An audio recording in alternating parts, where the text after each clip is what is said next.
Okay, I'm just now hearing about whatever this was going on TikTok about the student versus the teacher, these fights and that type of thing.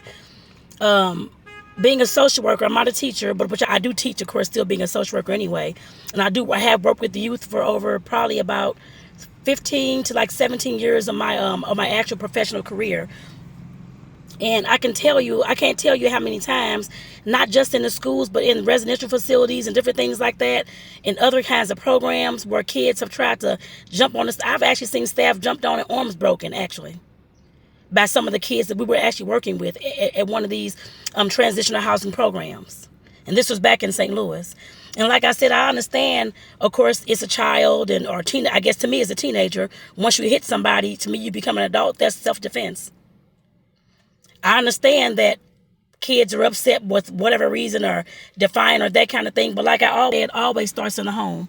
We used to have parents as teachers come for our young ladies, of course, to teach them how to become parents, how to better parent their child, I guess I put it that way. And a lot of times, all this disrespect and all these things that's going on, it does come from the home. Now, granted, kids, of course, have friends. Teens have friends. They hang out with whoever they want to hang out with. They see all this shit on YouTube, people doing all this kind of stuff on YouTube, and kids cursing out their parents and all this kind of stuff. I'm sure they pick some of that up, too.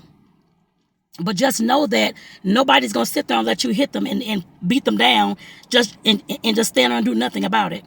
That is self-defense. I can't tell you how many kids I've seen, well, teens, I guess since they were talking about teens, I've seen little kids do this too. Beat up their parents and all type of stuff. I've seen parents skirt their damn 5 and 6 year old child, actually. I have seen that many a times.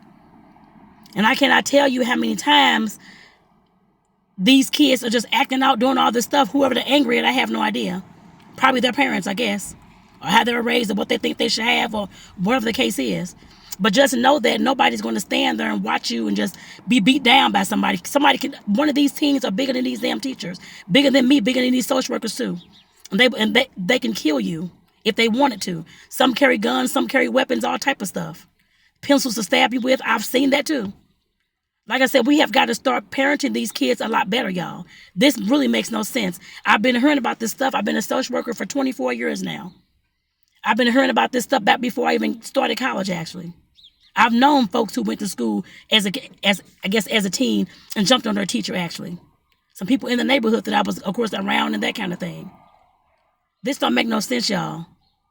And like I said, I'm pretty sure they probably charged the teacher with assault, probably fired him and all types of stuff. But these schools are dangerous nowadays, y'all. They got to protect themselves too.